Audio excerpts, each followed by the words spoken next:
शेर और सिंहासन। बहुत समय पहले की बात है, भारत के पश्चिमी प्रदेश में राजा विक्रम सिंह का राज था।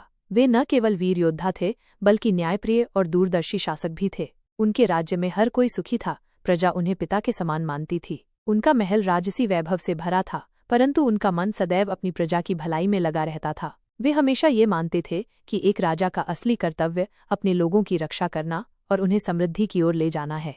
जयचंद की चालाकी। राजा विक्रम सिंह के राज्य की समृद्धि की खबरें दूर दूर तक फैली थीं। इस राज्य की ओर पड़ोसी राजा जयचंद की लालची नजरें टिकी हुई थीं। जयचंद एक महत्वाकांक्षी शासक था, जो हर कीमत पर अपना साम्राज्य बढ़ाना चाहता था। उसने अपने दरबार में अपने मंत्रियों के साथ मिलकर एक योजना बनाई। एक दिन जयचंद ने विक्रम सिंह के पास संदेश भेजा कि वो शांति संधि करना चाहता है और दोनों राज्यों को मित्रता के बंधन में बांधना चाहता है। लेकिन यह केवल एक धोखा था। जयचंद गुप्त रूप से अपनी सेना को तैयार कर रहा था और एक बड़े हमले की योजना बना रहा था। युद्ध की घोषणा। कुछ ही महीनों बाद जयचंद ने अचानक अपनी विशाल सेना के साथ विक्रम सिंह के राज्य पर आक्रमण कर दिया। उनकी सेना बड़ी और प्रशिक्षित थी, जिससे विक्रम सिंह के सैनिकों को कड़ी चुनौती का सामना करना पड़ा। युद्ध का मैदान खून से लाल हो गया था, तलवारें टकरा रही थीं, सैनिकों की गर्जनाएं आसमान में गूंज रहीं। पूरा विश्वास था कि वो ये युद्ध जीत जाएगा।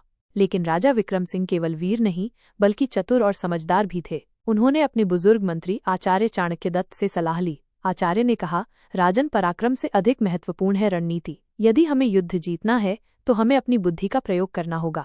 राजा विक्रम सिंह की योजना। राजा विक्रम सिंह ने अपनी सेना को 2 भागों में बांट दिया। पहला दल जयचंद की सेना को युद्ध के मैदान में व्यस्त रखता, जबकि दूसरा दल रात्रि के अंधेरे में गुप्त मार्ग से जयचंद के शिविर में प्रवेश करता। उन्होंने अपने सबसे कुशल गुप्तचरों को इस कार्य के लिए नियुक्त किया।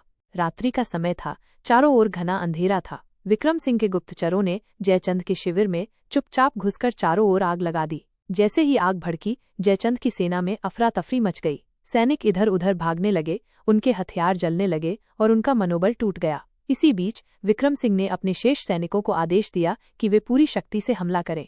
युद्ध की समाप्ति। इस अचानक हुए हमले से जयचंद पूरी तरह हताश हो गया। उसके कई सैनिक भाग खड़े हुए और अंततः वो स्वयं ही घिर गया। राजा विक्रम सिंह ने उसे बंदी बना लिया और अपने शिविर में ले गए। जयचंद को उम्मीद थी कि उसे मृत्युदंड मिलेगा, लेकिन राजा विक्रम सिंह का हृदय महान था।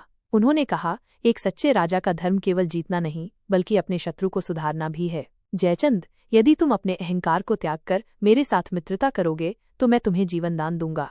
जयचंद राजा विक्रम सिंह की उदारता और न्यायप्रियता से अत्यंत प्रभावित हुआ। उसने उनके समक्ष सिर झुका दिया और उनकी सेवा में रहने की शपथ ली। इसके बाद दोनों राज्यों के बीच शांति स्थापित हुई और जयचंद राजा विक्रम सिंह का सबसे वफादार सहयोगी बन गया।